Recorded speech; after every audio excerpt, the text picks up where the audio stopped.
अस्सलामुअलैकुम and a very good morning. जागो लाहौर में आप सबको खुश आमदीद कहते हैं। मैं हूं मुनीब आसिफ। मैं बिल्कुल ठीक ठाक हूँ। उम्मीद करती हूँ आप लोग जहाँ कहीं होंगे खैरियत से होंगे। जनाब, हमारी जो ज़िंदगी है ना, वो नशेब व फराज का एक सिलसिला है, जिसमें कभी खुशियाँ हमारा इस्तकबाल करती हैं तो कभी गमों के पहाड़ सर उठाए हमारे सामने खड़े हो जाते हैं। इंसान खुशियों को तो जल्दी भूल जाता है, लेकिन गमों और परेशानियों को ख़ुद पर सवार कर लेता है और उन्हीं को सोचता रहता है। मसाइल, मुश्किलें, आजमाइशें और उलझनें ज़िंदगी का हिस्सा होती हैं। इनकी वजह से वक्त तवील से तवील तर होता हुआ महसूस होता है। इंसान जो है ना, वो बुनियादी तौर पर जल्दबाज वाक़ई होता है। उसे फ़ौरी तौर पर सब कुछ उसकी मर्ज़ी और उसकी मंशा के मुताबिक नहीं मिलता ना, तो वो नाउम्मीद हो जाता है, नाराज़ हो जाता है। वो मायूसी की तारीकी में अपनी उम्मीद और अपना यकीन खो बैठता है। मगर ज़िंदगी की हकीकत ये है कि इसमें मुश्किलात और आसानियाँ साथ साथ चलती हैं। मुश्किलात के बाद आसानियाँ ही आती हैं, हमेशा ऐसा ही होता है। गम ख़त्म हो जाते हैं, आजमाइशें टल जाती हैं, आफतें गुज़र जाती हैं, नाकामियाँ लौट जाती हैं, लाहासिल हासिल हो जाता है। सुख अगर हमेशा नहीं रहता ना, तो दुख भी सदा नहीं रहता। लेकिन अहम बात यह है कि इंसान को कभी मायूस नहीं होना चाहिए। उम्मीद और यकीन का दिया जलाते रहना चाहिए, उम्मीद नहीं छोड़नी चाहिए, क्योंकि मायूसी के अंधेरे में उम्मीद के चिराग की रोशनी इंसान की सोच को मुनव्वर कर देती है और वो समझ जाता है कि ये परेशानियाँ और जो मुश्किलात हैं ना, ये आर्जी हैं। जॉनथन है एक उनकी अपनी किताब थी और फ़िलासफ़र हैं एक बहुत बड़े। उन्होंने बताया था कि अच्छी ज़िंदगी बसर करना नामुमकिन नहीं है, मगर उसके लिए गैर मामूली मेहनत करना पड़ती है, क्योंकि इस मैदान में मुकाबला किसी और से नहीं होता। आपका मुकाबला आपकी अपनी ज़ात से होता है, क्योंकि ज़िंदगी जो है ना, वो हमारा कोरे कागज़ की मानंद होती है, जिस पर हम वक्त की रोशनाई से अपने गम और अपनी खुशियाँ लिखते चले जाते हैं। जो अपनी ज़िंदगी का जो स्टीयरिंग होता है ना, वो अपने हाथ में रखना चाहिए, तभी बेहतर होता है, वरना एक्सीडेंट्स बहुत ज़्यादा हो जाते हैं। तो ये आज का हमारा पैगाम था जो हमने आपके साथ शेयर किया है। आगे बढ़ते हैं, कुछ बात कर लेते हैं जनाब गर्मी के मौसम के हवाले से, क्योंकि आपको पता है कि ये मौसम ऐसा है जिसमें पसीना बहुत ज़्यादा आता है, जरासीम होते हैं, दर्जा हरारत की तब्दीली के बायस फ्लू, गले की खराश, गला ख़राब, खांसी और कान के दर्द जैसे मसाइल ना आम होते जाते हैं। अब इन मसाइल से निजात हासिल करने के लिए अक्सर लोग ख़ुद से या तो कहवे पी रहे होते हैं या फिर ऐसे देसी नुस्खे इस्तेमाल कर रहे होते हैं। क्या ऐसा करना दुरुस्त है? आज हम इसी पर बात करेंगे कि गर्मी के मौसम में इन बीमारियों के लिए आजमूदा घरेलू नुस्खाजात और उनके फ़ायदे और उनके मुमकिन नुकसानात क्या हो सकते हैं। इस पर हमने बात करनी है। इस पर बात करने के लिए हाफ़िज़ इसहाक़ सुल्तान हकीम साहब ने आज हमें ज्वाइन किया है। उनसे बात करते हैं।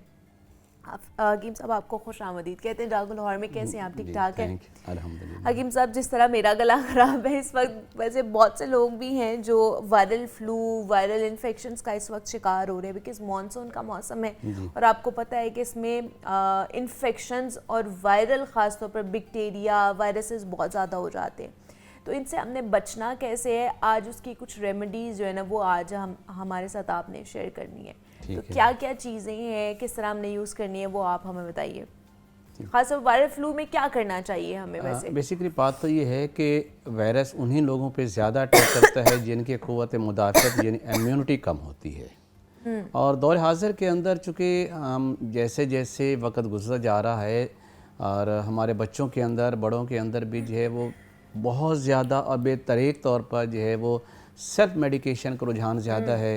वो तरह तरह के एंटीबायोटिक्स यूज़ करते हैं, इवन के मेडिकल स्टोर पे जाके को बहुत ज़्यादा स्टीरॉयड यूज़ करते हैं, जिसकी वजह से उनका जो है वो इम्यून सिस्टम यानी मुदाफ़ाती निज़ाम कमज़ोर हो जाता है और जिसकी वजह से ये वायरस है उसके ऊपर अटैक करता है। नॉर्मली ये तो होता है कि ये सर्दी का मर्ज़ होता है जो वायरल इन्फेक्शन है, लेकिन कभी कभी ऐसा भी होता है जब हम बहुत ज़्यादा एसी में रहते हैं, हमारी गाड़ी में एसी होता है, हम ठंडे मौसम जैसे बाहर आता है और बाहर का टेम्परेचर जो बहुत ज़्यादा होता है, इस तरह टेम्परेचर के अंदर जो चेंजिंग आती है उसकी वजह से अक्सर जो है जो वायरल इन्फेक्शन हो जाती है। लेकिन एक चीज़ मैं आपको बता दूं, ये नज़ला, ये ज़ुकाम, ये खांसी, ये नाक का बंद हो जाना, ये बीमारियां नहीं हैं, ये अलामात हैं। बल्कि क्या है कि जब वायरस आपके नेज़र के थ्रू आपकी बॉडी में इंटर होने की कोशिश करता है तो आपका इम्यून सिस्टम क्या करता है, आपकी जो नेज़ल मेम्ब्रेन है, नाक के अंदर जो झिल्ली है, उसमें से एक रतूबात खारिज करता है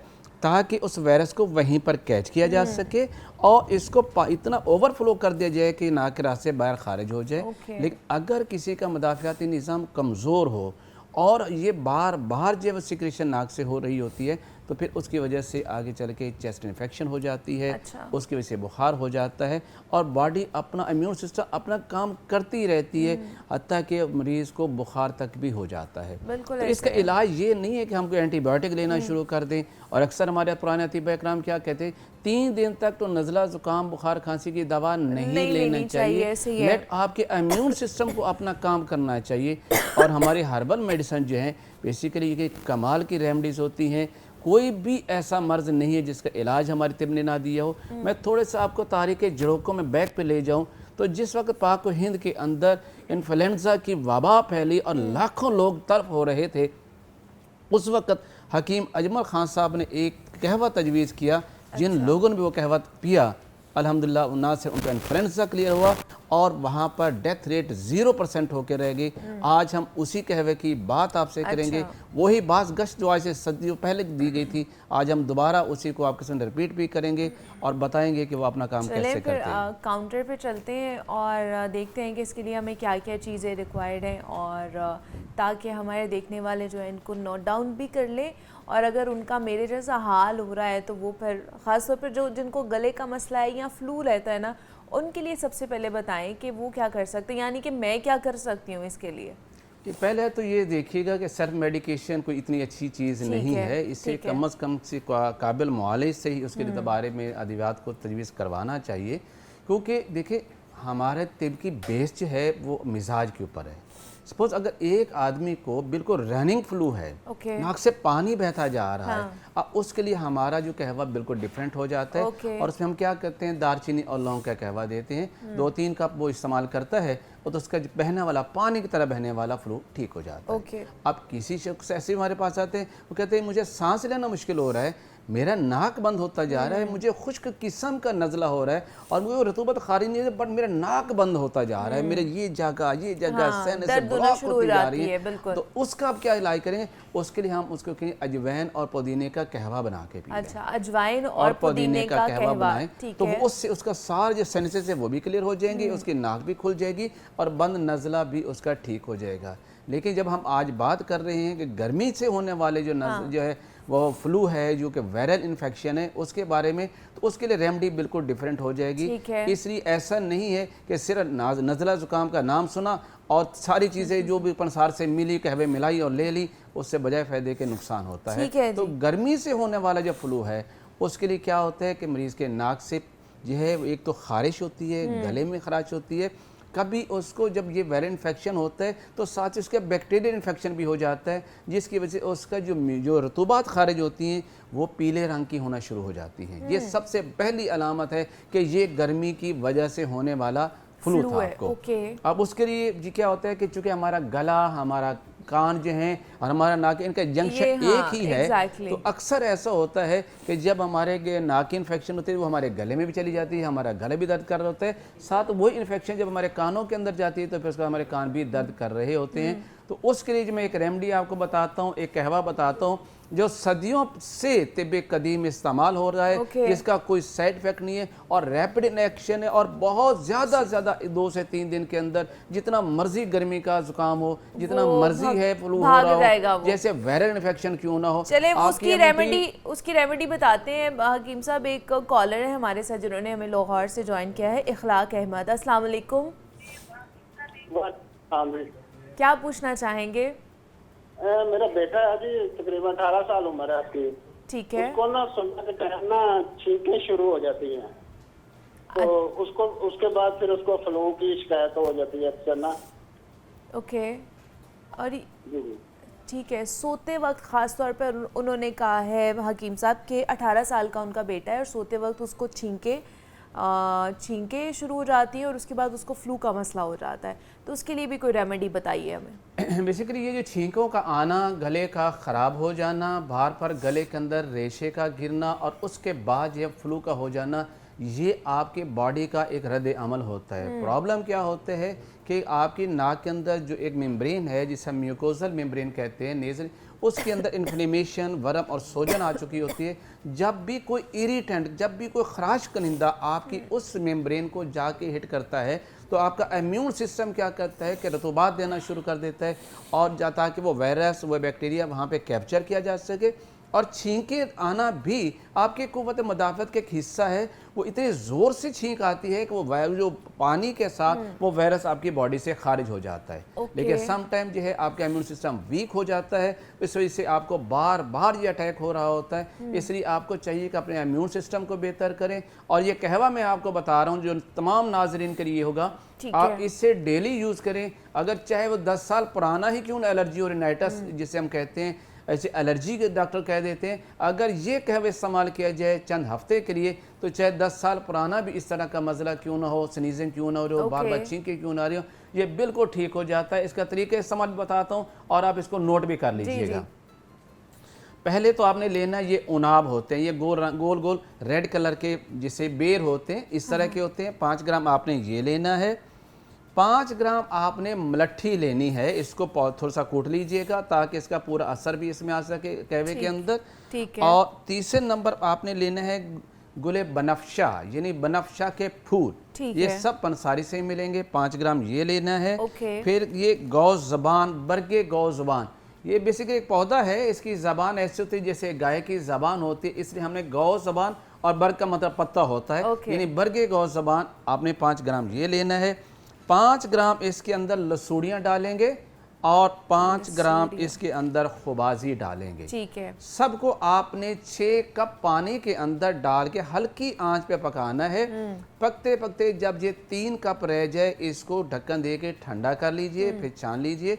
जब भी आपने यूज़ करना है सुबह दोपहर शाम 1 कप इसको गर्म करें, 2 चम्मच में शहद डालें। शहद अवेल ना हो तो फिर आप इसमें चीनी डाल सकते हैं, लेकिन गुड़ नहीं डालेंगे, ये मैं आपको क्लियर बता रहा हूं। गुड़ नहीं डालना है, चीनी डाल सकते हैं या शहद डाल सकते हैं। गुड़ हम तब देंगे जब आपको रनिंग वाटर हो। सही। लेकिन यहाँ पर प्रॉब्लम कुछ और आ रही है, तो यहाँ पर हम शहद ही इस्तेमाल करेंगे और गूंद गूंद करके सुबह दोपहर शाम इस्तेमाल करें, दिन में 3 बार इस्तेमाल करें। सही है। अगर ये बहुत पुराना है तो चंद दिन यानी 1 हफ्ता 10 दिन इस्तेमाल करने से ये आपकी प्रॉब्लम बिल्कुल क्लियर हो जाएगी। ओके, चलें, ये तो बड़ा बेहतरीन नुस्खा हो गया है कि आप इसको घर में पिएगा। और जिनको सिंपल्स वाली खांसी है, जो बहुत इरिटेशन रहती है थ्रोट के अंदर, उसके लिए क्या हम बात करेंगे वो लोग जिनके गले में खराश भी होती है और बड़ा लेसदार चिपचिपी सी बलगम पीले रंग की या कभी गाढ़ी सी थी और बड़े ज़ोर लगा के खारिज करनी पड़ती है, होती तो है लेकिन बड़े ज़ोर लगा के खारिज करनी पड़ती है। तो ऐसे लोगों को इस कहवे के साथ एक मैं रेमडी बताता हूँ, अगर वो इसके साथ वो रेमडी यूज़ करते हैं तो इंशाल्लाह उनका ये मसला भी करा और बलगम भी पतली हो जाएगी। ऐसे लोगों को हमेशा साइनसाइटिस की प्रॉब्लम भी रहती है, जिन उनको बायलेटरल जिन नाक के नेज़र जो होते हैं और फ्रंटल साइनसाइटिस हमेशा होते हैं। और अगर यही मर्ज पुराना हो जाए तो इनको केरे की शिकायत हो जाती है, PND, पोस्ट नेज़र ड्रिपिंग, और वो बेचारे कई सालों से इसका बीमार शिकार रहते हैं और उसकी वजह से उनका नेज़र पोलिप्स भी बन जाया करते हैं, जिसके वो बार बार ऑपरेट भी करवाते हैं। अगर वो ये रेमडी यूज़ करें तो उनका ना सिर्फ नेज़र पोलिप्स ठीक हो जाएगा, उनको साइनसाइटिस क्लियर हो जाएगा। वो जो पीले रंग की गाढ़ी सी बलगम चिपचिपी सी है, वो जो बड़ी मुश्किल से खारिज हो रही थी, बड़े ईजिली वो खारिज हो जाती है। अगर हम यूँ कहूँ कि ये बलगम को ये खारिज करने का एक बेहतरीन रेमडी है, एक्सपेक्टोरेंट है, यानी बलगम को पतला करके खारिज करती है। और उसमें की रेमडी जो हमारे तिब के अंदर है वो है नुशादर, अमोनियम क्लोराइड जिसे हम कहते हैं। ठीक है। तो आपने ये लेना है कि नुशादर लेना है आपने, और दूसरे नंबर पर आपने लेनी है ये खुश्क अदरक जिसे हम सोंड कहते हैं, जिंजर जो है। और तीसरे नंबर पर आप लेनी है काली मिर्च, यानी आपने काली मिर्च अगर 10 ग्राम ली है, नुशादर आपने 20 ग्राम लेना है, और ये सौंठ जो है ये आपने 50 ग्राम लेना है। अच्छा, इसी रेशो के साथ इनको मिक्स कर, यानी पाउडर करके मिक्स कर लेंगे। बड़े लोग जो है वो हाफ टी स्पून, और छोटे बच्चे जो है वो 1/4 टीस्पून जो है वो लें दिन में 3 बार। लेकिन उसके बाद ये पानी से लेके कहवा वही है जो मैंने आपको पहले बताया है, वो आपने थ्रू आउट लेने हैं, क्योंकि वो गर्मी से होने वाला जो इन्फेक्शन है, फ्लू है, उसकी एक बेहतरीन रेमडी है। ये इस्तेमाल करने से तो इनके नेज़ा पोलिप्स बगैर ऑपरेशन के ठीक हो जाएंगे, और जिन्होंने खुदा न ऑपरेट करवा लिया उनको दोबारा रीअकर हो रहा है, वो भी ये रेमडी इस्तेमाल करेंगे चंद दिन। तो मर के मैं तो पुरानी है तो आप इनको 4 वीक यूज कर लीजिए तो ये क्लियर जिनको रहता है ना उनके लिए बड़ी अच्छी जिनके बलगम जो गाढ़ी भी होगी, पीले रंग की भी होगी और चिपचिपी भी होगी वो, और जिनको बलगम पतली थी उनके लिए मैंने सुहागे वाला नुस्खा बताया है। ये आपने नोट करना है, क्लासीफाई कर लीजिए कि आपको बलगम किस कलर का और किस तरह का आ रहा है। ये ना हो कि बलगम पतला आ रहा हो और आप उसके साथ ये वाले नुस्खे इस्तेमाल करें, ये तो मजीद पतला करके नुकसान दे देगा। और अगर उसको गाढ़ा आ रहा है तो फिर आप ये इस्तेमाल करेंगे तो और नुकसान कर बैठेंगे।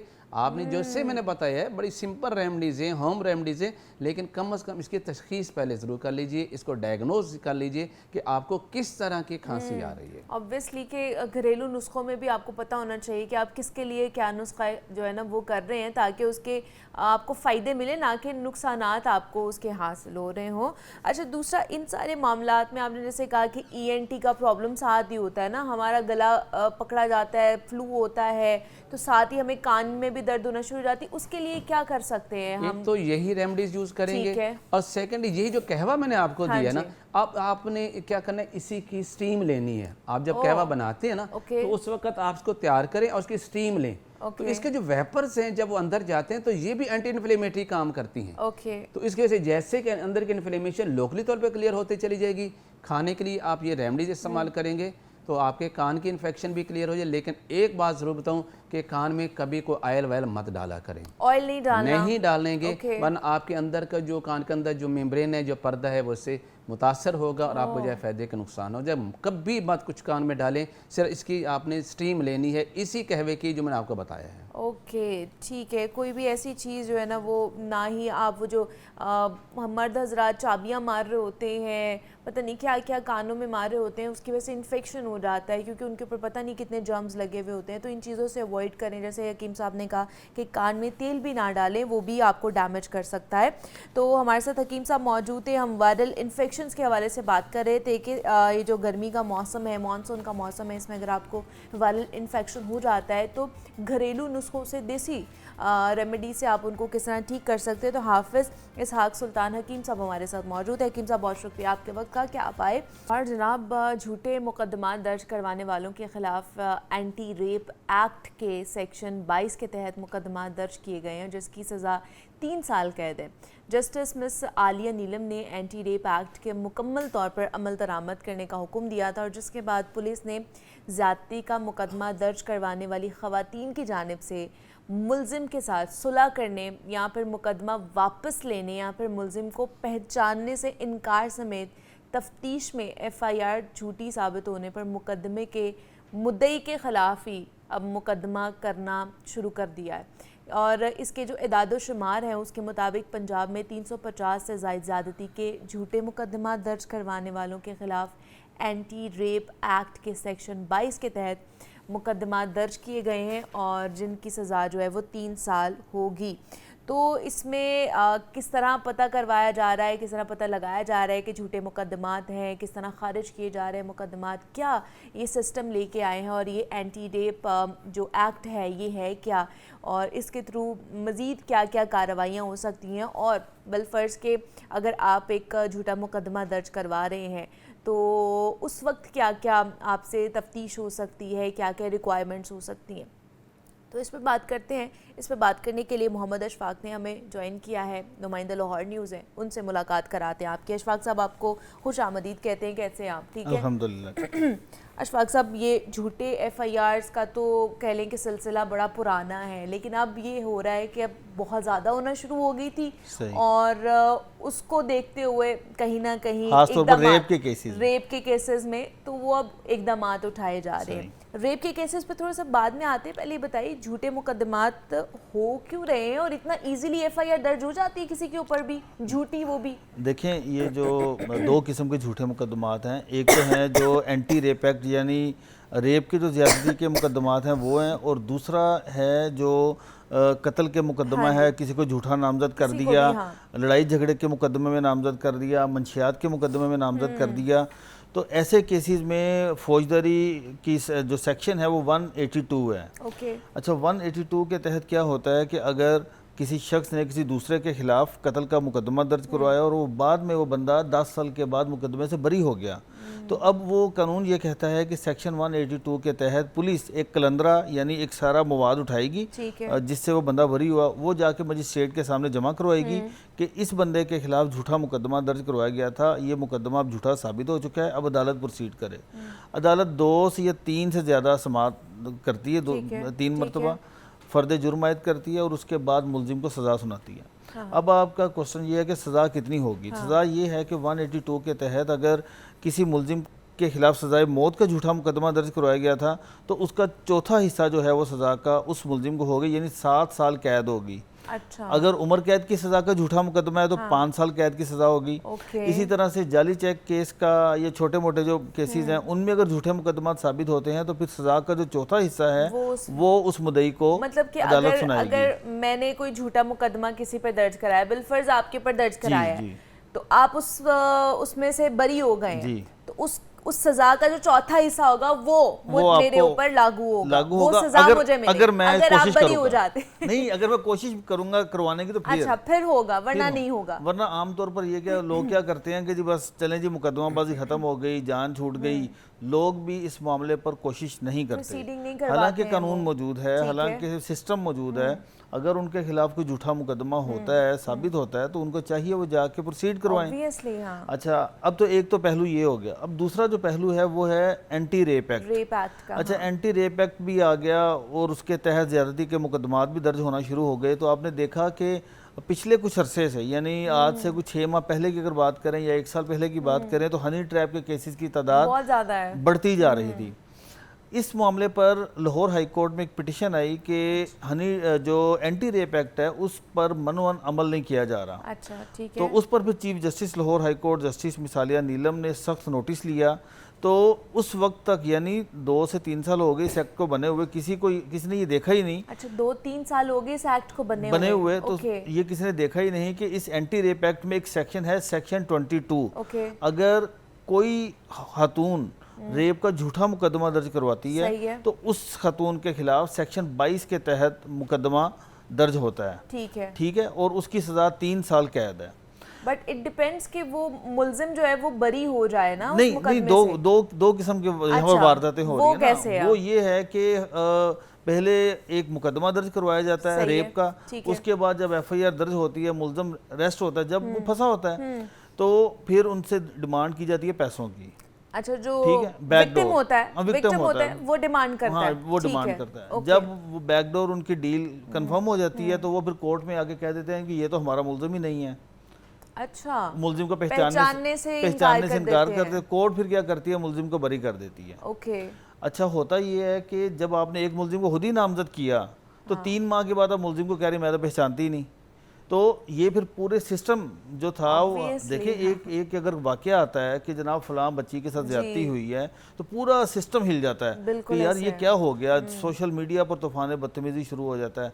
तो उस पर फिर सेक्शन जो एंटी रेप 22 है वो लागू होता है। चीफ जस्टिस ने ये हुक्म दिया कि पूरे पंजाब में जो भी कोई इस तरह के वाक़यात करे या साबित हो तो उनके खिलाफ सेक्शन 22 के तहत मुकदमा दर्ज किए जाए। अच्छा, दूसरा इशफाक साहब, जैसे आपने बात की कि अगर ये एंटी रेप एक्ट के बारे में बात करी जिसमें 350 खवातीन, 70% जिसमें आपने कहा कि खवातीन हैं जिनमें से कुछ जमानत पर भी हैं, तो अगर आपके ऊपर कोई मुकदमा हो जाता है तो फौरी गिरफ्तारी होती है? बार-बार आप मेरे ऊपर ही मुकदमा दर्ज नहीं, ओहो, मैं आपके ऊपर लाइटर साइड बात कर रहा है। आपके ऊपर नहीं कह रही, मैं वैसे कह रही हूँ कि अगर किसी के ऊपर मुकदमा हो जाता है, झूठा मुकदमा हो जाता है, तो क्या फौरी गिरफ्तारी होती है या फिर जमानत? नहीं, फौरी गिरफ्तारी होती है। तो जमानत फिर किस सेंस में मिलती है? बहुत से लोग होते हैं ना जो कहते हैं जी हमने अदालत से जमानत ली। देखिए, उसमें बेशुमार ग्राउंड्स ले लेते हैं। अच्छा। उसमें मेडिकल ग्राउंड्स ले लेते हैं, उसमें ये कह देते हैं जी हमें उस तरह से पता नहीं चला था, किसी और पर इल्ज़ाम लगा देते हैं,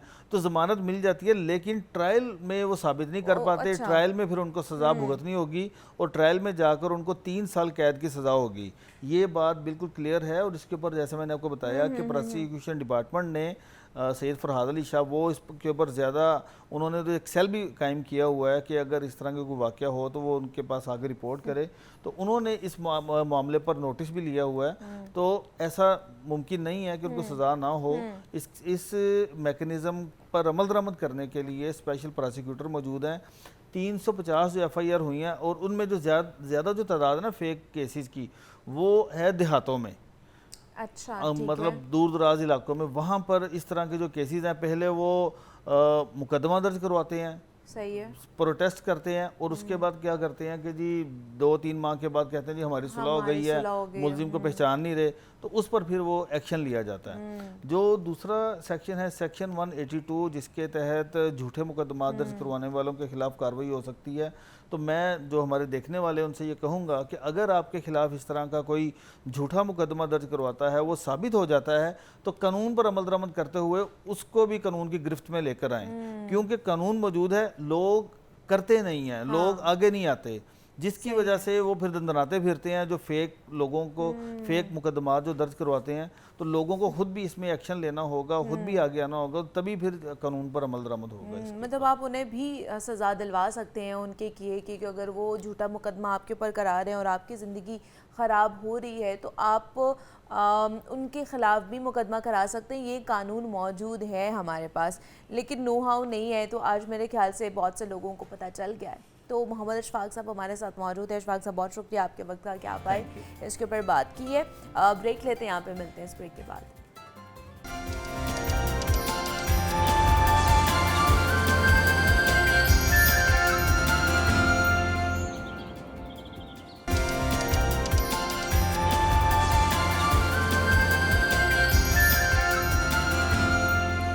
वेलकम बैक टू जागो लाहौर। जनाब, अब उस मामले के ऊपर बात कर लेते हैं जिसकी बाशकस्त जो है ना हमें सोशल मीडिया पर बहुत ज़्यादा दिखाई दे रही है और एक दूसरे को हम व्हाट्सएप पर वो वीडियोस भी भेज रहे हैं। मैं बात करूँ इस्लामाबाद में जो मामला पेश आया है गधे के गोश्त के हवाले से, ख़बरों ने ना अभी कह लें कि धूम मचाई हुई है। और दूसरा ये कि पंजाब और ख़ुसूसी तौर पर लाहौर की आवाम को इस ख़बर ने तशवीश में भी मुब्तला कर दिया है और लोगों का फूड की टीमों से ये मुतालबा है कि वो एक तो लाहौर और पंजाब के दीगर अज़ला के जो ज़िबाख़ाने हैं उनको अच्छी तरह से चेक में लेकर आएँ। दूसरा ये कि आवाम को महफूज, सेहतमंद, हलाल और महफूज गोश्त की जो फरामी है ना उसको भी यकीनी बनाया जाए। तो आज हमने DG फूड अथॉरिटी हैं उनको मदऊ किया है, उनसे जानेंगे कि क्या इक़दाम किए जाते हैं, फ़ूड किस तरह चेक किया जाता है और ख़ास तौर पर जो मीट है वो किस तरह चेक किया जाता है और क्या प्रोसेस होता है। और खुदा न खासा लाहौर में भी तो नहीं ऐसा मामला पेश आ रहा जो इस्लामाबाद में पेश आया है, तो उस पर बात कर लेते हैं। DG food authority Asim Javed साहब हमारे साथ मौजूद है। सर, आपको वेलकम कहते हैं जागो लाहौर में। कैसे हैं आप? ठीक ठाक है जी, अस्सलाम वालेकुम। मैं ठीक हूँ। वालेकुम अस्सलाम। DG साहब, जब से ये इस्लामाबाद वाली ख़बर आई है ना, लाहौरी बड़े परेशान है, बल्कि लाहौरी नहीं और जहाँ जहाँ लोग रह रहे हैं ना सब बहुत परेशान है, पूरा पंजाब परेशान है कि लाहौर में या पूरे पंजाब में तो ऐसी सूरत हाल नहीं है कि कहीं से गधे का गोश्त हमें भी खाने को मिल रहा हो। मैडम, बिल्कुल भी ऐसा नहीं है। लाहौर में और पूरे पंजाब में पंजाब फूड अथॉरिटी की जो फूड सेफ्टी टीम्स हैं, जो मीट सेफ्टी टीम्स हैं, हाँ वो मुतहरिक हैं। और मैं आपको ये बताना ज़रूरी समझता हूँ कि पंजाब फूड अथॉरिटी की टीम्स जो हैं वेरी लेट नाइट ऑपरेशंस, क्योंकि जो गोश्त होता है नॉर्मली जो है वो वेरी अर्ली मॉर्निंग या लेट नाइट हो रहा होता है, तो हमारी जो मीट सेफ्टी की टीम्स हैं वो मौजूद होती हैं। और इसके अलावा हमारी जो विजिलेंस की टीम्स हैं वो भी अपनी रैकी कर रही होती हैं, वो इन्फॉर्मेशन ले रही होती हैं कि कहीं पे भी अगर इस तरीके से गोश्त जो है वो दिया जा जो है ना अनहोलसम मीट या मुज़र सेहत जानवर का या करीबुल मर्ग जानवर का गोश्त जहाँ पे भी जो है ना वो किया जा रहा होता है, तो पंजाब फूड अथॉरिटी की टीम्स वहाँ पे जाके रेड करती हैं। बाज़ का हम पुलिस की मदद से वहाँ पे रेड करते हैं। और मैं ये बताना ज़रूरी समझता हूँ कि पिछले पूरे साल में जो अभी माली साल गुजरा है उसमें हमने पंजाब फूड अथॉरिटी ने 21 मिलियन किलोग्राम से ज़्यादा गोश्त चेक किया।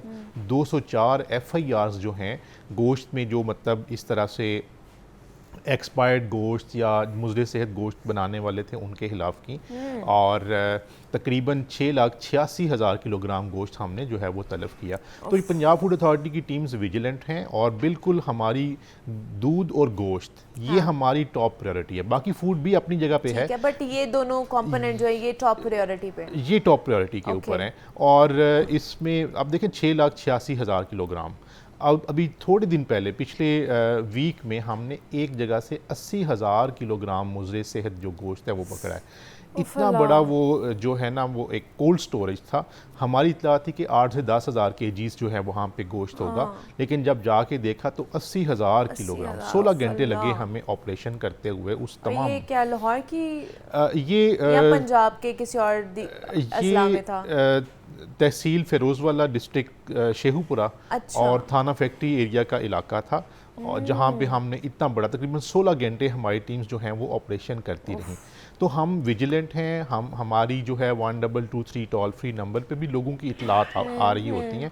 हमारी विजिलेंस की टीम्स, हमारी जो ऑपरेशंस की टीम्स हैं, और हमारे बहुत से ऐसे जो दोस्त हैं जो हमसे राब्ते में होते हैं, वो हमें बता रहे होते हैं कि कहीं पे अगर कोई इस तरह का इशू होता है, और हमने जो हॉट स्पॉट्स हैं जितने भी, फॉर एग्जांपल चिकन के हवाले से टोलिंटन मार्केट हॉट स्पॉट है, उसमें हमारी टीम्स मौजूद होती हैं। बकर मंडी जो है वो मटन और बीफ के हवाले से हॉट स्पॉट है, वहाँ पे हमारी टीम्स मौजूद होती हैं।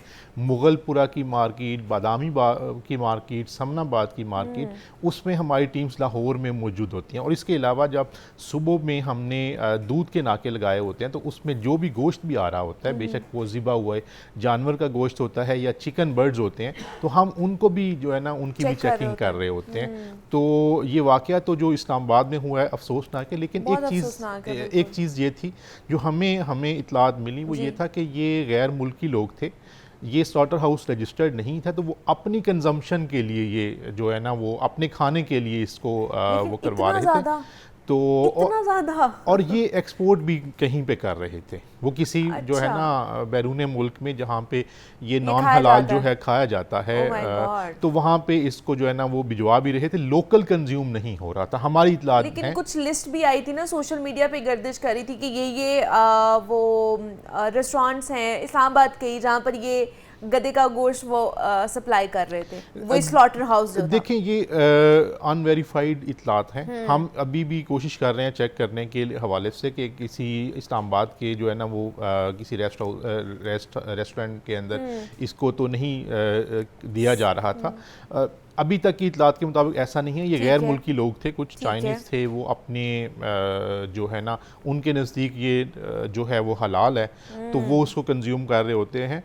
अदरवाइज लोकल कंजम्पशन के लिए मैंने इसके बारे में नहीं सुना। ठीक है, मतलब अभी तक ये इतलात आ रही हैं, लेकिन ये पंजाब की प्रेमिसेस में या फिर लाहौर में अगर देखा जाए तो स्लॉटर हाउसेस में या जहाँ पे ये सारी चीज़ें होती हैं वहाँ पे कब कब चेकिंग की जाती है फूड अथॉरिटी की तरफ से? रोज़ाना की बुनियाद पर होता है, जिस तरह आपने कहा टोलेंटर मार्केट जाते हैं, बाकी बकरा मंडी में जा रहे होते हैं, बाकी रोज़ाना की बुनियाद पर ये चेकिंग हो रही होती है या फिर वीकली या 15 दिन के बाद किस तरह हो रही होती है? देखें, दो कवानीन जो है ना वो लागू हैं यहाँ पे।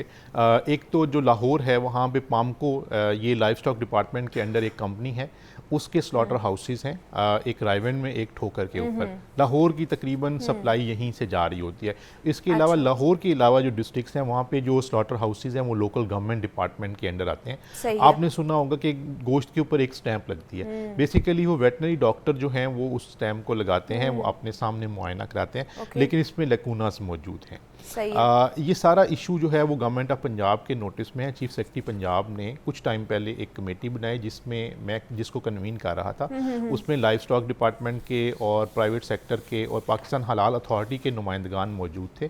तो हमने उसमें बड़ी डिटेल में वर्किंग करने के बाद सिफारशात दी हैं कि एक स्लॉटर हाउसेस को रीमॉडल कैसे किया जाए। कुछ कवानीन जैसे कि स्लॉटर कंट्रोल एक्ट 1963 है, लोकल गवर्नमेंट एक्ट 2025 है, उसके अंदर भी हमने अमेंडमेंट्स प्रपोज किए हैं। तो हम स्लॉटर हाउसेस को एक मॉडर्न स्लॉटर हाउसेस जिसमें तमाम हाइजीन के मयार जिसमें वेटनरी डॉक्टर मौजूद होगा, वो आने वाले जानवर का पहले मुआयना करेगा, जिसको एंटीमॉर्टम कहा जाता है, इज दैट एनिमल फिट कि फॉर वो fit ह्यूमन for- कंजम्पशन। हाँ, सही है। उसके बाद उसकी स्लॉटरिंग होगी और हर मरहले के ऊपर ट्रांसपोर्टेशन तक जो है हर मरहले के ऊपर उसकी हाइजीन का, उसके जो सेफ्टी स्टैंडर्ड्स हैं सही है, उनका ख्याल उनको रखा ख्याल जाएगा। रखा जाएगा। ठीक है, मज़ीद भी डीजी साहब से बात करते हैं।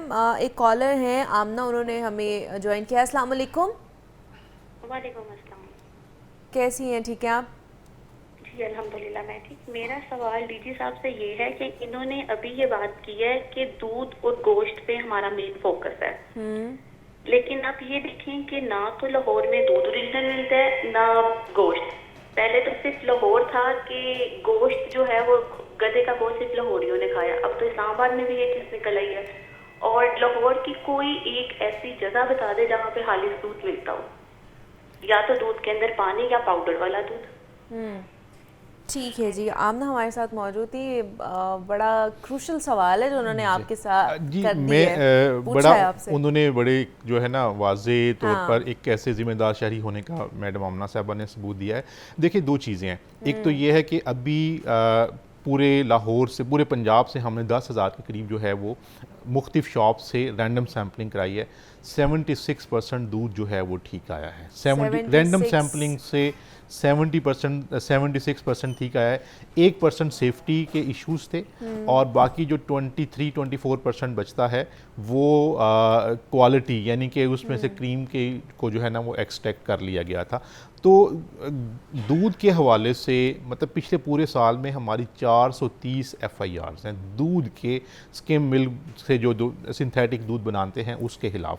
इतनी सोशल मीडिया पे उसकी वीडियोस आती हैं ना, लिटरली मेरे फ़ोन में भी है। कल ही मैं रात को ही अपने घर बात करी थी कि खुले दूध कि वो पूरा उन्होंने ड्रम इतना रखा है पानी का, गंदे पानी का, और उसके अंदर कोई केमिकल उन्होंने मिक्स किया है डीसी साहब, और वो लिटरली दूध बन गया, झाग वाला दूध बन गया है, और वो कोई पहचान भी नहीं सकता कि वो उन्होंने केमिकल से दूध बना लिया और वो असल दूध नहीं है।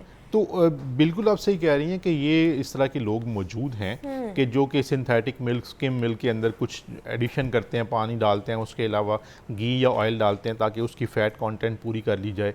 उसके अंदर प्रिजर्वेशन के लिए, प्रिजर्व करने के लिए कुछ फार्मालिन या H2O2 जो है वो डाल देते हैं। तो ये चीज़ें मौजूद हैं, लेकिन 430 FIRs का मतलब है कि पंजाब फूड अथॉरिटी ने पिछले पूरे साल में इस माफिया को नकेल डाली है।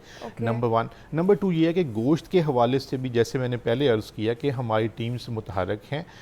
सूरत हाल इस तरह की नहीं है जितनी सोशल मीडिया पे बयान की जाती है।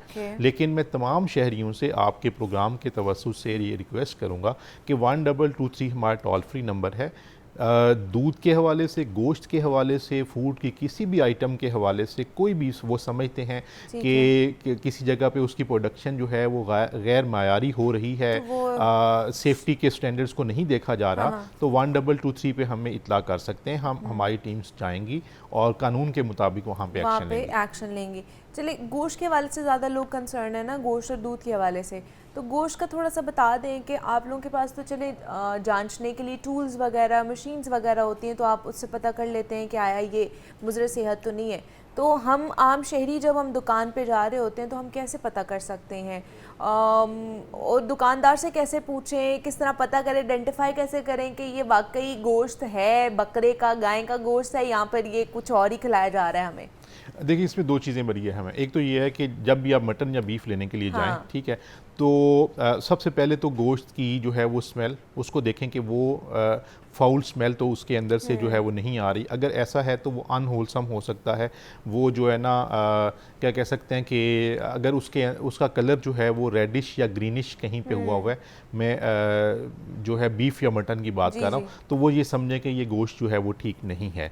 उसके अलावा ये है कि गोश्त जब भी आप लें किसी अपने तसल्ली वाले, जिसके ऊपर आपका एतमाद है, उस वाले के हिसाब से जो है वो लें, और फ्रोज़न गोश्त भी लेने से अवॉइड जो है वो करना चाहिए, या कोशिश यही करनी चाहिए कि आपके सामने हो। जहाँ तक चिकन का ताल्लुक है तो मैं कई दफ़ा ये रिक्वेस्ट करता हूँ तमाम शहरियों से कि चिकन को अपने सामने ज़िबा करवाएं। आप पहले देखें कि ये 1.5 kg से उसका वज़न ज़्यादा होना चाहिए, उसकी आंखों से कोई पानी वगैरह नहीं बह रहा हो, उसकी टांगें टेढ़ी नहीं हो, उसके जिस्म पे कोई बीमारी वगैरह के निशान नहीं हो। अगर ऐसा नहीं है, ये इलामात नहीं हैं, तो आप अपने सामने उसको ज़िबा करवाएं। उसका कलर जो है वो लाइट पिंक होता है, लाइट पिंक चिकन का कलर होता है, इसी वजह से उसको वाइट मीट जो है वो कहा जाता है। और उसके बाद फिर जब आप उसको अपने सामने ज़िबा करवाते हैं तो फिर आप ये तसल्ली होती है कि ये गोश्त जो है वो ठीक है। मुझे सेहत नहीं है। और कॉलर हैं बिलाल अहमद, उन्होंने कॉल किया। अस्सलाम वालेकुम, क्या आप पूछना चाहेंगे बिलाल साहब? मैं पूछना चाह रहा हूँ आसिम साहब से कि जो आप दूध पकड़ते हैं, इनकी गाड़ियों के नंबर क्यों नहीं दिखाते स्क्रीन पे, कैमरे के सामने, मुलजिमों की शक्लें क्यों नहीं दिखाते, ताकि पता लगे कि ये लोग हैं जो जाली दूध वाले। और इसी तरह गली गली मोहल्ले वाले जो हैं यहाँ से उसकी दुकानों पे ज़िबा कर रहे हैं, तांदे में, नए मुजंग में, ये अपना पुराने मुजंग में, और ये जो है अपना गुलशन रावी में दुकानों पे ज़िबा कर रहे हैं लाला के जानवर। कोई पूछने वाला नहीं, बीमार जानवर हैं, बीमारियां पैदा हो रही हैं, हेपेटाइटिस हो रही है। आपका स्टाफ फिरता ही नहीं है यहाँ इनको देखने कि इन्होंने सरेआम से जानवर बांधे होते हैं यहाँ, और इन्होंने रात को ज़िबा। चलें जी, बिलाल साहब। जी, बिलाल साहब के गुलशन रावी से उनका ताल्लुक है। जी, मैंने पॉइंट उनका नोट कर लिया। जहाँ तक दूध के हवाले से ताल्लुक है, तो हम जितने भी इस तरह के लोग हैं इंशाल्लाह उनको मीडिया के ऊपर भी जो है ना वो एक्सपोज करते रहते हैं, और हम मज़ीद भी उनको मीडिया के ऊपर एक्सपोज कर रहे हैं। गली मोहल्लों के अंदर भी हम अपनी जो है ना वो मीट सेफ्टी की टीम्स को जो है टास्किंग कर रहे हैं, ताकि कहीं पे भी गोश्त जो है वो गैर मयारी फरोख्त ना हो सके। खास तौर पर जैसे वो गुलशन रावी से ताल्लुक़ रखते हैं, तो वहाँ पे ज़रा देखिएगा उनकी प्रेफरेंसेस में क्या क्या चीज़ें हैं। और डीजी साहब हमारे साथ मौजूद थे, बहुत शुक्रिया आसिम साहब कि आप आए, उसके ऊपर बात की है। मुझे इजाज़त दीजिए, ख्याल रखिएगा, अल्लाह हाफ़िज़।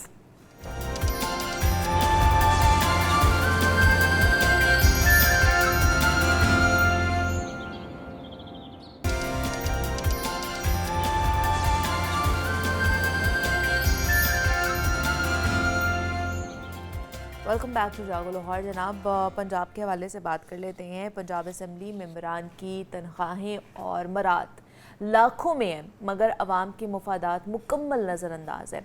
28 से ज़ायद इजलास और 120 से ज़ायद सेशंस, मगर हर इजलास धींगा मुश्ती और हुल्लड़बाजी में ज़ाया होने का ट्रैक रिकॉर्ड है हमारे पास। पंजाब असम्बली अरकान ने हलफ तो 28 फरवरी 2024 को उठा लिया था, मगर 17 महीनों बाद भी सूरत हाल में बेहतरी नहीं आ सकी है।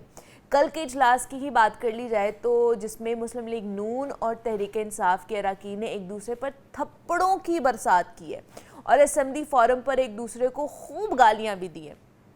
18वीं पंजाब असम्बली में 369 MPs ने वोट तो अवाम के मुफाद में तहफ़्फ़ुज़ के लिए थे, मगर अवामी नुमाइंदों ने हलफ लेने के 500 से ज़ायद दिन गुजरने के बाद भी या तो सिर्फ लड़ाई झगड़े किए हैं या फिर एक दूसरे के ऊपर सिर्फ और सिर्फ इल्ज़ाम तराशी किए, कोई काम नहीं किया। अपनी तनख्वाहें, अपने मराद बढ़ाने के लिए तो सब महमूद यास की तरह एक सफ़ में खड़े हो जाते हैं। और लेकिन अफसोस का मकाम यह है कि 17 सूबाई वज़रा जो कम व बेश 10 लाख तनख्वाह लेते हैं, 36 पार्लिमानी सेक्रेटरीज़ जो और स्पेशल असिस्टेंट्स भी जो है ना वो भी खैर से 7-7 लाख तक तनख्वाह बटोर रहे हैं इस वक्त। मसला भारी भरकम तनख्वाहों का नहीं है, मसला ये है कि ये तमाम इजलास लड़ाई झगड़ों की नज़र क्यों हो रहे हैं, और क्या ऐसा ही क़यादतों के पीछे MPs लड़ते झगड़ते रहेंगे। और सबसे बढ़कर कि हम जो कुछ पंजाब असम्बली में पिछले 17 माह से देख रहे हैं, क्या वो देखने के बाद हम ये कह सकते हैं कि जो हमारी कौम है, हमारी आवाम है, वो सब्र तहम्मुल से एक दूसरे से डील करे। एक इजलास पर कितना खर्च आता है ये तो पहले हम जानेंगे, और उसके बाद जो कल का इजलास हुआ है जिसमें थप्पड़ों की बरसात हुई है, गालम गलोच हुई है, एक फोरम पर तूफ़ान बदतमीज़ी जो है ना वो बरपा हुआ था कल पंजाब असम्बली में, उसमें गलती किसकी साबित हुई है, इस पर बात करते हैं। हमजा खुर्शीद हैं हमारे साथ, नुमाइंदा लाहौर न्यूज़ है। हमजा, आपको वेलकम कहते हैं जागो लाहौर में। कैसे हैं आप? ठीक ठाक हैं? अल्हम्दुलिल्लाह। हमजा, सबसे पहले तो ये कल वाली जो सूरत हाल है, ये बताइए कल जो वाक़या पेश आया है अपोजिशन और जो हुकूमती अरकान के दरमियान थप्पड़ों की बरसात हुई, गालम गलोच भी हुई, गिरबान तक पकड़ लिए गए, तूफ़ान बदतमीज़ी मैं तो कहूँगी कि एक बर्पा किया गया पंजाब असम्बली के अंदर, और ये कोई पहली दफ़ा नहीं था, ये भी आपको बता दें। किसकी गलती थी, क्या शुरू कैसे हुआ ये मामला? देखिए मुनीबा, सबसे पहली बात तो जब बात थप्पड़ तक पहुंच जाती है तो फिर आप उसके बैक एंड पे तो जाते ही नहीं है ना, किसने शुरू किया था किसने नहीं शुरू किया था, क्योंकि उसमें एक जिस्मानी जुल्म जो है वो शुरू हो जाता है। तो शुरू ये वाक़या यूँ हुआ कि जो हसन रियाज़ हैं, अब हुकूमती रुकन है, अब वो नारेबाजी कर रहे थे और उस वक्त जो है जो deputy opposition leader Moin Qureshi हैं वो साबिक अपोजिशन लीडर की जो सज़ा है उस बारे में बात कर रहे थे। उस पर जो है वो डिप्टी जो कायम मुकाम स्पीकर हैं ज़हीर इकबाल चैनल, उन्होंने उनको रोकने की भी कोशिश की। उन्होंने 12 दफ़ा कहा कि हसन रियाज आप ऐसे मत करें। अभी ये मुहिमा मतलब कह लें कि 15 से 20 सेकंड ही गुजरे थे, इतने में अपोजिशन रुकन है खालिद निसार डोगर, वो अपनी कुर्सी से उठते हैं, वो उनकी जानिब बढ़ते हैं। इतने में वो भी अपनी कुर्सी से खड़े होते हैं और जाते साथ ही जो है उनको पहला थप्पड़ जो है वो जड़ दिया जाता है। इतने में तमाम जो रकीन है वो इकट्ठे हो जाते हैं और उनको जो वो छुड़वा लेते हैं। लेकिन जो बात आती है बाद में गलती किसकी थी? गलती बिल्कुल जो शुरुआत की वो हुकूमती रुकन ने की, लेकिन जिसको इंतहा पर पहुंचाया वो अपोजिशन रुकन थे। क्योंकि खालिद निसार डोगर वो हैं जो 26 मुअत्तल अरकान में शामिल थे।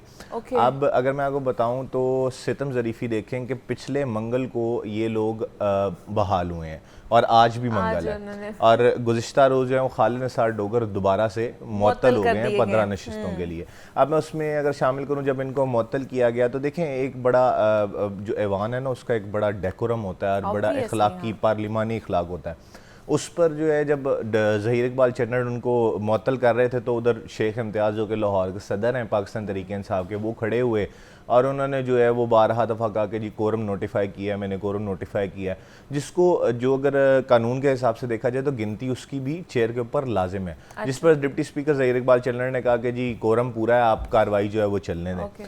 अब ये तकरार शुरू हुई तो इधर शेख इम्तियाज़ ने भी जो है वो आवाज़ बुलंद कर ली और बाकायदा चेयर की जो है वो क्रेडिबिलिटी को और उसके इख्तियारात को चैलेंज किया। उस पर ज़हीर इकबाल चन्नड़ ने कहा कि आप भी मुअत्तल हैं, आप भी जाएं। सही है। तो मतलब पिछले मंगल 26 अरकान जो हैं वो बहाल होते हैं और ये बहाल इतने आसानी से नहीं हुए। आप देखेंगे 3 मुज़ाकरात के दौर हुए हैं, उसमें चीज़ें तय की गई हैं, उसमें रूल 223 को तय किया गया, ज़ाब्ता इखलाक को तय किया गया और उसके बाद ये गालिबन तीसरी नशिस्त है इनकी अपोजिशन अरकान की। मतलब कि अगर मैं कहता कि साल बाद हुआ, चलो जी बात पुरानी, क्योंकि लास्ट टाइम भी हम आपको भी याद हो हमजा, तो हमने यही बात की थी कि चले बहाल तो हो जाएंगे ये लोग, वापस अपनी नशिस्तों पे आ जाएंगे, असेंबली में आए, लेकिन डेकोरम का ख्याल कौन रखेगा? ये बड़ा इंपॉर्टेंट एलिमेंट है कि वो कैसे कर रखा जाएगा। अच्छा मुनीबा, इसमें ना 3-4 चीज़ें एक साथ आ जाती हैं। देखें जब नई क़यादत होती है ना तो उसको पार्लिमानी अखलाक का नहीं पता होता। अच्छा। आप देखें कि खालिद निसार डोगर जो है वो जवान है, गर्म खून है, गुस्से के तेज़ हैं, क्योंकि और ये बात मैं इस वजह से कह रहा हूँ कि जिस दिन वज़ीर आला पंजाब की तकरीर के दौरान जब मामला हुआ था तब मैं ऊपर प्रेस गैलरी में खड़ा हुआ था और खालिद निसार डोगर उस दिन भी सूबाई वज़ीर ज़िशान रफ़ीक के साथ गुथम गुथा हुए थे।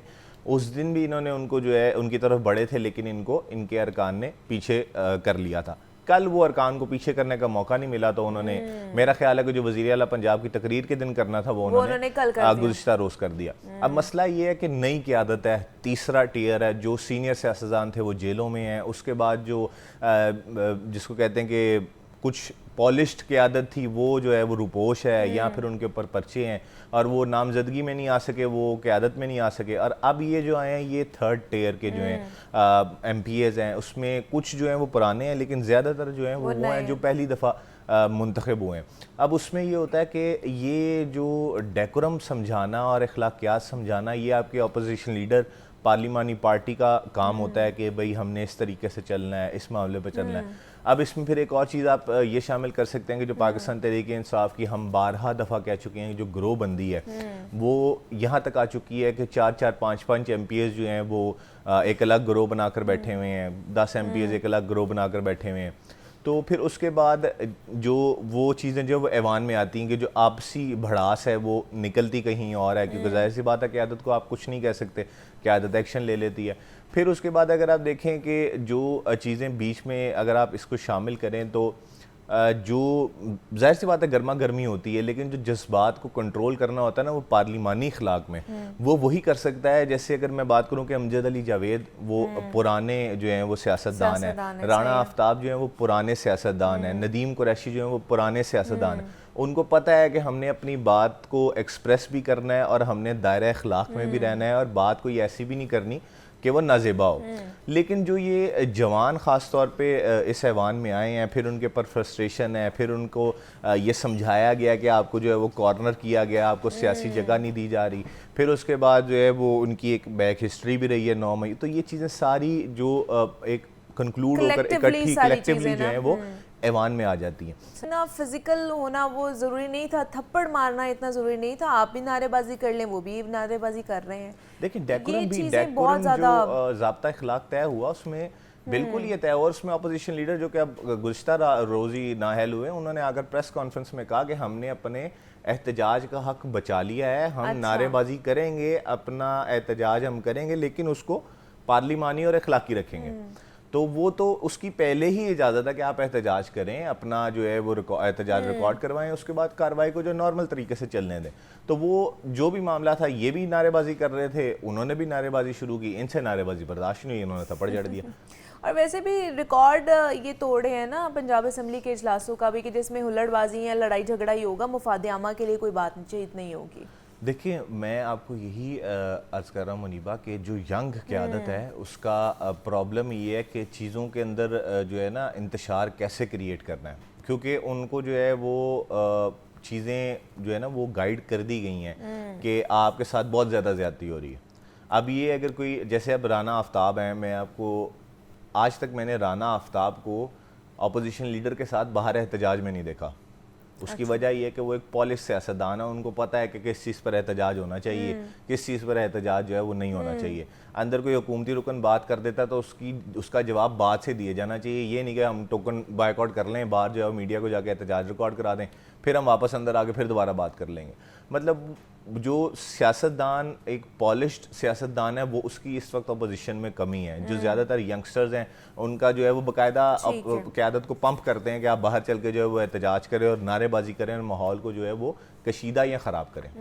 तो ये सूरत हाल थी जनाब कल के पंजाब असम्बली के इजलास की, कि किस तरह थप्पड़ों की बरसात हुई दोनों अरकान के ख़िलाफ़, जो है ना ख़ास तौर पर दो जो अपोजिशन के अरकान हैं उनको जो मुअत्तल कर दिया गया है। तो देखते हैं कि आने वाले दिनों में मज़ीद क्या सूरत हाल बनती है, बेहतर होती है या फिर गंभीर होती है सूरत हाल।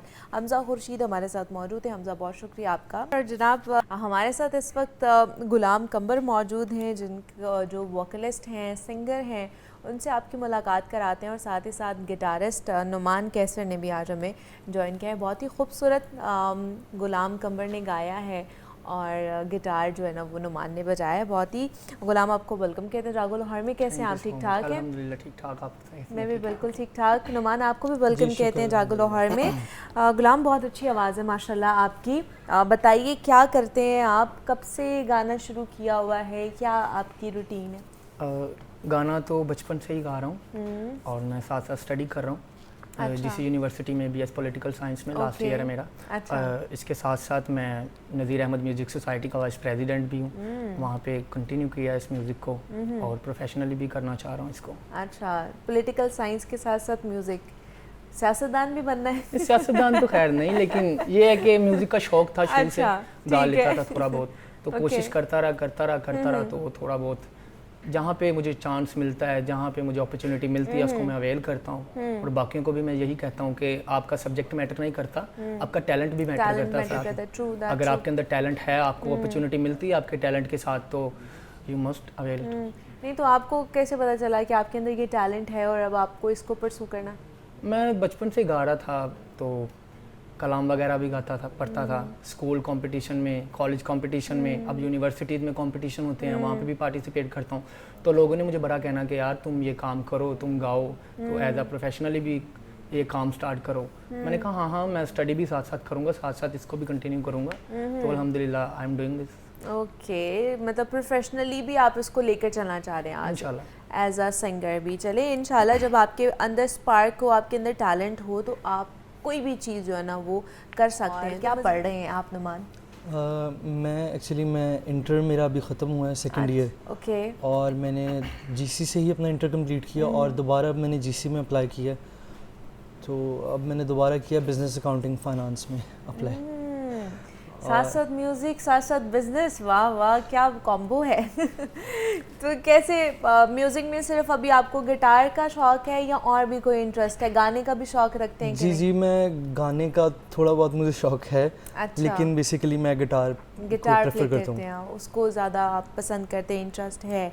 ठीक है, तो गुलाम कमर किसको पसंद करते हैं, किस तरह के जॉनरा जो है ना आपको पसंद है? मैं बेसिकली गज़ल गा लेता हूँ और गज़ल पसंद है मुझे पर्सनली। उसके साथ साथ मैं फोक भी गा लेता हूँ, पॉप भी गा लेता हूँ। तो सुनते किसको हैं? Of music I can sing. सुनते किसको हैं? सजाद अली साहब को। अच्छा। एज अ वोकलिस्ट अगर मैं पसंद करता हूँ तो सजाद अली साहब मेरे फेवरेट हैं। एंड देन अगर म्यूज़िक कंपोज़र, वो साहर अली बग्गा को मैं बड़ा फॉलो करता हूँ। ठीक है, मतलब आजकल क्या लगता है आपको कि बहुत इजी हो गया सिंगर बनना या मुश्किल हो गया? इजी तो कुछ भी नहीं होता और मुश्किल भी कुछ नहीं होता। आपकी प्रैक्टिस पे डिपेंड करता है और आपकी जो अपॉर्चुनिटी है उस पर डिपेंड करता है। अब आप प्रैक्टिस में है ना, तो आपको कुछ ना कुछ कहीं ना कहीं आपको थोड़ी बहुत अपॉर्चुनिटी मिलती रहेगी, ये मैं मानता हूँ। ऑल्दो पाकिस्तान में ऐसा नहीं है, बहुत कम है अपॉर्चुनिटीज़। एक अच्छे प्रोफेशनल सिंगर के लिए बड़े बड़े अच्छे आर्टिस्ट हैं जो अभी तक घर बैठे हैं, जिनको खाने के लिए भी नहीं मिल रहा और बहुत अच्छा वो प्ले करते हैं, बहुत अच्छा गाते हैं। और ये मैं समझता हूँ कि डिलेमा है पाकिस्तान में कि एक अच्छे आर्टिस्ट को प्रमोट नहीं किया जा रहा। अपॉर्चुनिटी नहीं होती है, प्लेटफॉर्म्स नहीं होते हैं, उनको आगे आने का मौका नहीं मिलता। लेकिन फिर वही बात कहूँगी कि हमारा जो प्लेटफॉर्म है, जो लाहौर का प्लेटफॉर्म है, यहाँ पर आएँ आप लोग, आपके अंदर टैलेंट है, जिस तरह गुलाम कमर आज आए हैं, नुमान आज आए हैं, अपना टैलेंट हमारे साथ शेयर कर रहे हैं, आपके साथ शेयर कर रहे हैं, तो हमारा प्लेटफॉर्म आप लोगों के लिए हाजिर है। तो गुलाम कमर और क्या सुनाने वाले हैं आप? मैं मैडम नूरजहान साहब का मैं उनकी गज़ल सुनाऊँगा। चलें जी, डांस।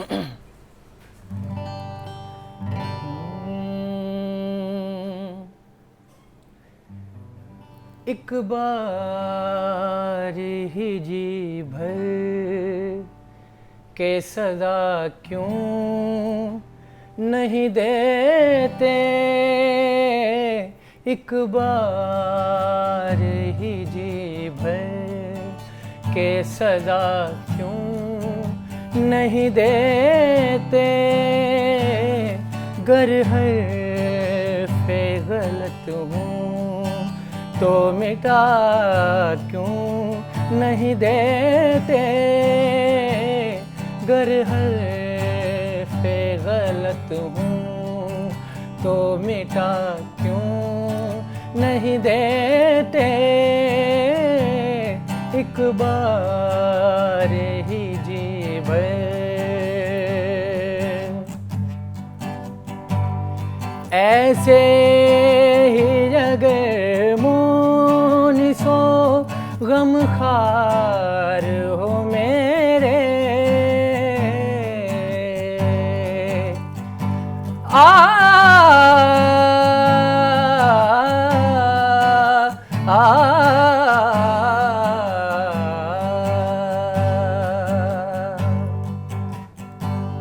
ऐसे ही अगर मोनिसो गम खार हो मेरे,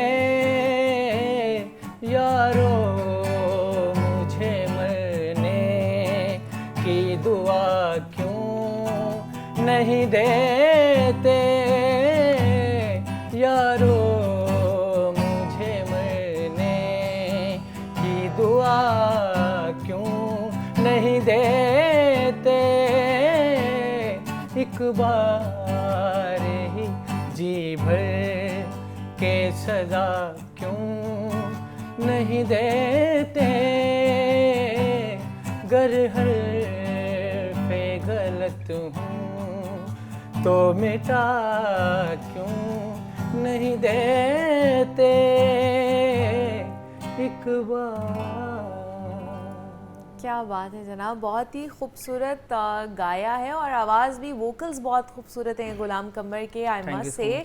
बाकी भी कहते होंगे आपको, ऑब्वियसली आप इतना अच्छा गाते भी और आपकी आवाज़ भी अच्छी है। बेस्ट ऑफ लक आप दोनों के लिए कि आप इतना अच्छा गाएं, इतना अच्छा परफॉर्म करें और अपना नाम बनाएं, पाकिस्तान का भी नाम बनाएं। थैंक यू सो मच कि आप लोग आए और आपने अपना जो टैलेंट है हमारे साथ शेयर किया। यहाँ पे छोटी सी ब्रेक लेते हैं, मिलते हैं इस ब्रेक के बाद।